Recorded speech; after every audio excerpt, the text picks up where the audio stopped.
สบายดีวันนี้มาลงตลาดหลัก14เวลาตอนบ่าย3 โมงหาอาหารปลาคอคือต้มกินแรงพักยาพาทางกระไรพักกระเดา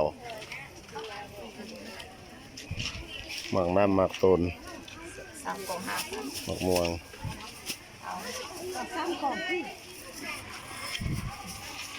รู้สึกว่าเครื่องปลาของหลวงอุดมสมบูรณ์เนาะ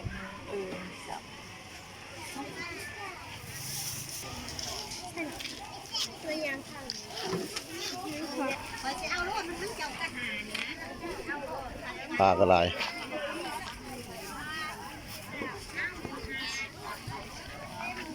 ตอนนี้เห็นคนหูจักกันแล้วเนาะตอนนี้เห็นคนหูจัก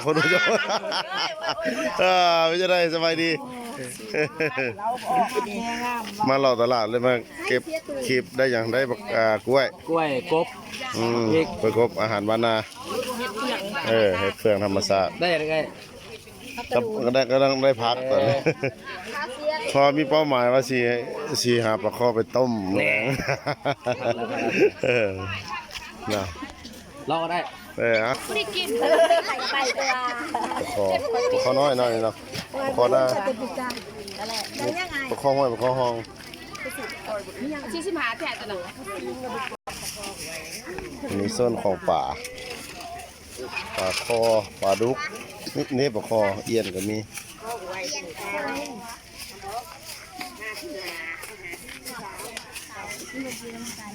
เอียนกับเต่าอยู่น้ำกันเนาะบุพิษกันใจเนาะอุดมสมบูรณ์สมดำค่ะส่วนของหมักพริกกันหมักพริกหมักพริกงามหมักบวบหลายอาหารนี่มีหอยนี่หอยสบายดีเจอเสียเพิ่นซื้อหอยมาอ๋อซื้ออย่างเสียหอยปังหอยขี้กระต่ายปลาก็ได้หอยขี้กระต่ายหลายเนาะหอยขี้กระต่ายนี่วะหอยขี้กระต่ายได้แสนหอยขี้กระต่ายเลยซื้อมาจะซักหนึ่งกล่องอบผักเลยอบผักกันเลยได้ยังกินได้ยังกินโอเค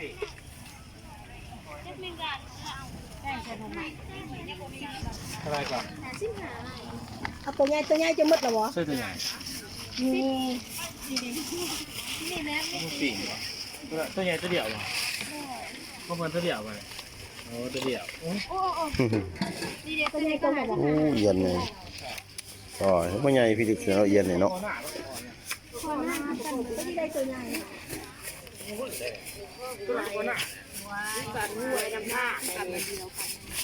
ปลาคอหน้ากับปลาคอห่วยยามนี้มันสีมีน้ำมาอยู่เสียว่ามันบ่มีน้ำมีแต่ห่วยว่าเท่าไหร่น่าจะได้มันบ่มีอ่ะนะมันบ่มีน้ำนาเดี๋ยวนี้น่าจะใส่สีมีน้ำเดี๋ยวมีแต่น้าแซงดิ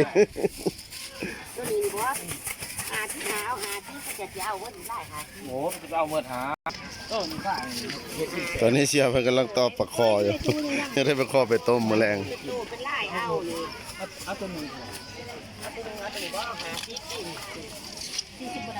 ไอ้ทอดทึดแล้วนี่ถึง50เด้เขาซื้อนี่40ตัวบ่งานบ่ได้อีกเช้าบ่ค่อยซื้อเป็นโลเขาบ่ได้ซื้อเป็นโลเขาโตอันนี้แล้วกินปลายังวะเดี๋ยวนี้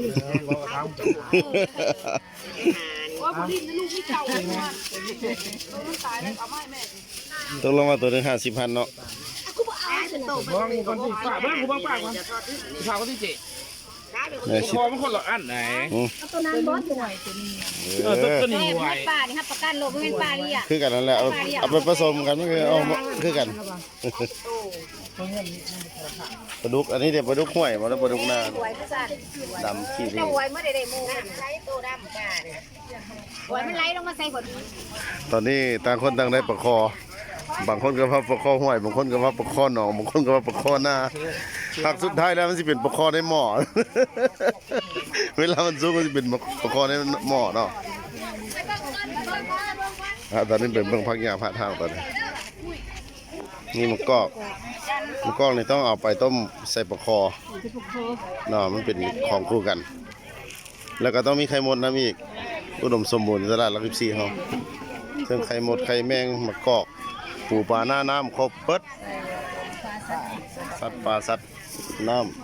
ำอันนี้ดวงอย่างเรานี่โอ้ดวงจักรจันทร์เนาะดวงจักรจันทร์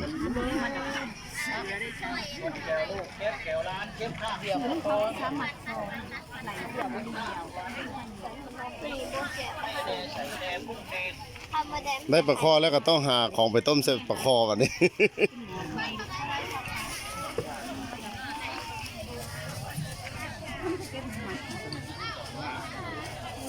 ก็ปีนเส้นไผ่ ตอนนี้ถือว่าได้มะกอกไปเป็นที่ห้อยแล้วเนาะ ใช่จะไหนนี่ ยังไข่หมดก่อนนะ ย่านเป็ด ฮะ ซื้อวันนั้น5,000เป็ด เออ เจียวก็แดกเหรียญมากิน เจ้ามะกอกอะไรแซ่บ เจียวบอก เจ้าสม เจ้าบ่ผักเนี่ยแม่ ตำมะเพชร ประชาจะตกมากินนะก็ปีนเส้นตก เนาะซ้ำซีกินแล้วเนาะ ทั้งปิ้งทั้งต้มบรรยากาศรอบๆของตลาดรังสียามแรงเนาะคนขายหลายกว่าคนซื้อสำหรับมื้อนี้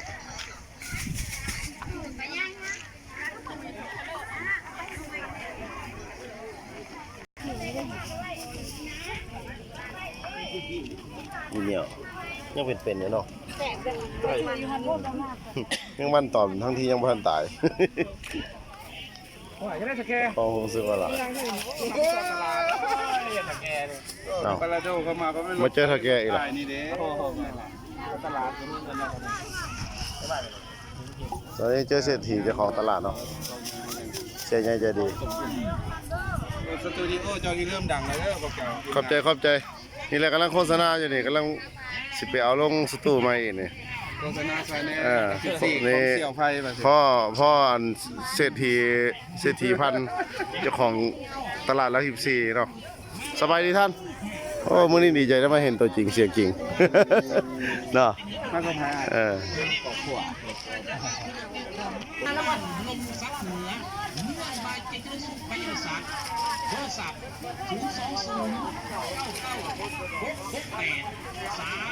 ใส่ใส่ละเริ่มที่หนังเดือด เออ ใช่แล้วก็เป็นหนังดินอาหารโซ่กันเนี่ย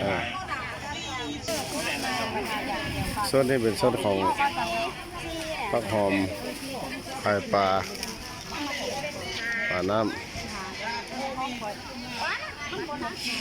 ปลาน้ำของปลาห่วยปลาหองครบสุดอยู่เลยขายดีอยู่วะ ขายดีเนาะ โอ้ยมาหาซื้อปูปลาน้ำซื้อพักไปสุก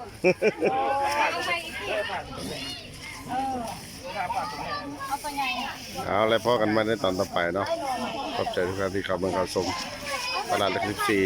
2,000ซาวพอกันไม่แน่โอกาสหน้า